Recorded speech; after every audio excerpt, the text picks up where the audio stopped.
Guys, aku mau cerita tentang kebohongan Rohingya. Dan ini cerita asli, real 100% dari sahabat aku sendiri orang Aceh.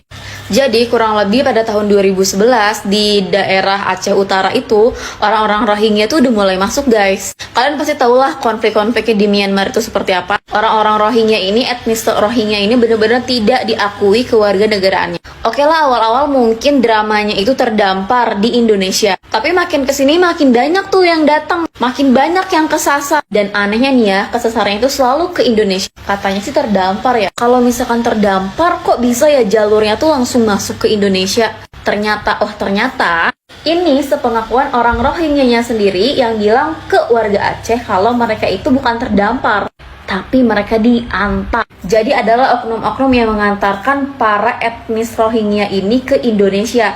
Mereka tuh diantar pakai speedboat atau mungkin sejenis kapal penumpang gitu. Nah, di tengah laut mereka barulah pindah ke kapal yang lebih jelek. Jadi seolah-olah tuh kayak mereka udah berlayar selama berbulan-bulan terombang-ambing tanpa makan. Ibaratnya nih ya, kita yang gak makan 3 hari aja tuh udah gak tahu lemas atau gimana lagi. Ini tengah laut, air aja asin loh. Apalagi di dalam kapal tuh begitu banyaknya, begitu membludak. Kalau dipikir-pikir kalau misalkan mereka buang hajat dan lain-lain, gimana caranya?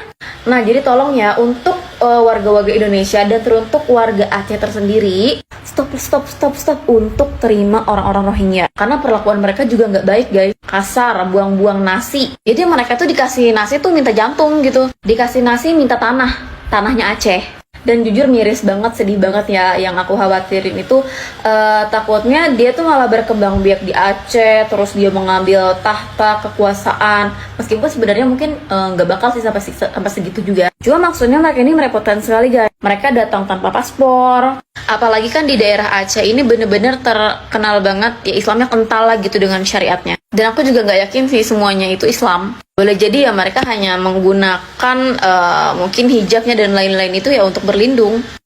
Jadi buat oknum-oknum atau misalkan orang-orang yang menerima Rohingya, aku harap pemerintah lebih tegas dan bisa ambil tindakan ya. Karena kalau misalkan kita berpikir jangka panjang nih, misalkan 5 tahun atau 10 tahun ke depan, aku yakin etnis Rohingya yang terdampar katanya lebih dari 1.000 orang ini mungkin akan merasa bahwa Aceh ini adalah tanahnya.